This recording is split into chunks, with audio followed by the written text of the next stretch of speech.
Hey Rebel Rouser, I'm Alan Voivod and this is Star Wars 7 by 7, your daily dose of Star Wars joy, and thank you so much for joining me for it. So Pabu is a quiet little episode of sorts. It does start off with a bang though. What a fun action sequence it has with the crew working with Phee Genoa once again. And this is our first takeaway. It seems that the Bad Batch has swapped one provider for another at this point, because the Phee Genoa situation, we discover, is not necessarily a job that was authorized by or farmed out by Sid, and it's not one that Phee, let Sid know about or anything like that, because of the communication that we get from Sid at the beginning of the episode after, of course, all the action has happened. And for a second takeaway, let's talk about that particular situation.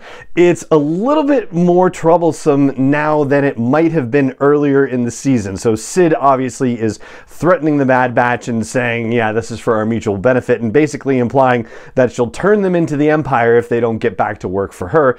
But while Admiral Rampart had been in charge of stuff going on with the clones and getting the Imperial military up and running, it would have been a good thing at that point if Sid had tried to turn the Bad Batch into him, because he wouldn't have wanted to hear it and he probably just would have terminated Sid. So yeah, obviously there are downsides to that situation, but for the Bad Batch it would have been good because Rampart was trying to cover up the survival of the Bad Batch. That, of course, is no longer the case, with Rampart taking the fall for the machinations that were happening with clones and the Imperial military back in the season 7 and 8 mid-season bonanza. So yes, Sid is actually potentially dangerous to them, and it seems like ghosting her is not the greatest way to have gone about things, but that's exactly what the Bad Batch seems to have been done based on what Sid's message is like.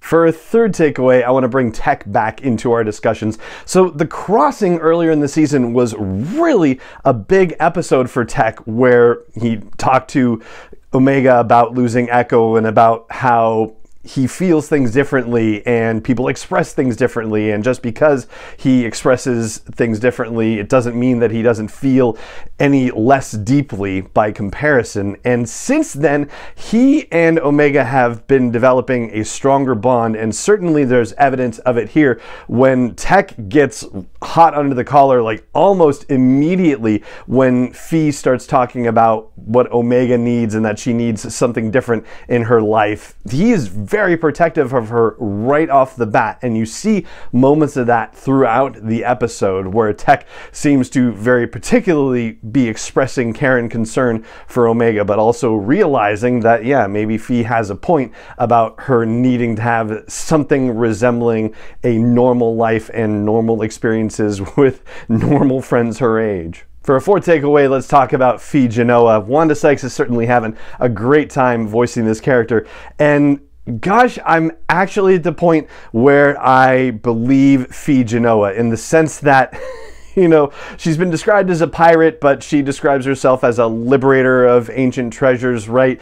So what she's doing on Pabu, recovering artifacts from people who have been refugees for various reasons, from the Clone Wars to what's going on with the Empire, and bringing pieces of their cultural and social history home to them on Pabu, I'm actually starting to believe that Phee Genoa might be exactly who she says she is, that she might be a legit good person in this world. Certainly she is a scoundrel, of course, but I have a feeling that she might be able to be trusted by the Bad Batch, and that is a rare thing indeed to find in this galaxy. For a fifth thing, let's talk about the sea surge that happens.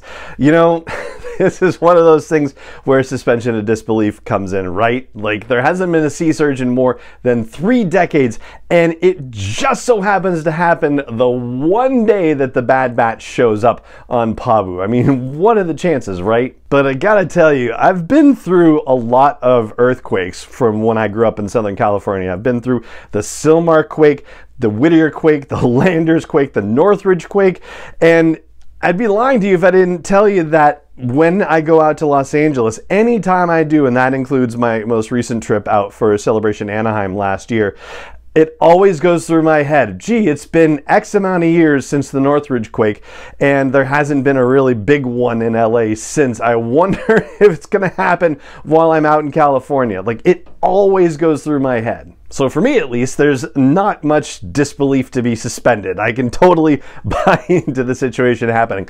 And I gotta say, the folks working on the animation for The Bad Batch this season are really doing some amazing stuff with the tsunami that happens in this episode, with the avalanche that happened in the previous episode, The Outpost. The work that they're doing is just beautiful and stunning. It is a step up from anything that they've done in the past. For a sixth thing, we'll talk about the respite that Hunter decides they're going to take on Pabu and stay for however many rotations it takes to help the people rebuild Lower Pabu. And, you know, several rotations to rebuild, I think it's going to be a few more than several rotations, quite honestly. And I don't know if the Bad Batch is going to be around for all of it, quite honestly, because we've only got 3 episodes left, and we know stuff is brewing with Crosshair and a plot to get a hold of Omega somehow. So yeah, all of that has to get put in motion. And I do think about the Phantom Menace and about how the Naboo were sending broadcasts out to try and find Queen Amidala so that way, you know, they could make contact somehow, and, you know, the death troll's catastrophic from Sao Bibble, you know, that one, right? And Obi-Wan telling them, like, it's a trick, don't send any transmission, don't reply, but there was still a trace done where they could find out where she was and send Maul to Tatooine, okay, right? So I'm wondering if they're going to be able to find the Bad Batch somehow by establishing some sort of communication to Fijinoa with Pabu. I don't know, but something's going to happen that's getting them off planet to go deal with Crosshair and deal with the threat to Omega. Like, it's got to happen somehow. But there is something wonderful about the fact that they are about to get, if not you know, a break, a vacation, or anything like that, they are going to be able to relax at some level because they're not on the run, they're not on a mission, their lives are not in immediate danger. They have the opportunity to be helpful in a way that feels good. And the fact that you as a viewer can feel that for them, to feel grateful that they have this opportunity to breathe for a little while, that's a testament to the writing team and to the acting by D. Bradley Baker and by Michelle Ong. This is just tremendous for them, and that you feel it so strongly at the end of the episode is just, again, it's been a wonderful season so far and going way too fast. And for a 7th and final takeaway, just a fun fact, it was fantastic to see a familiar name in the credits. Steve Blum, who's probably best known as the voice of Zeb in Star Wars Rebels, returned to voice a couple of characters in this episode too, so that was a great little thing to see at the end. And that's what I've got for you on our 7 takeaway breakdown of Pabu, which is episode 13 from season 2 of The Bad Batch, and that's going to do it for this episode of the show. It just remains for me to say thank you so much for joining me for it, as always, and may the Force be with you wherever in the world you may be.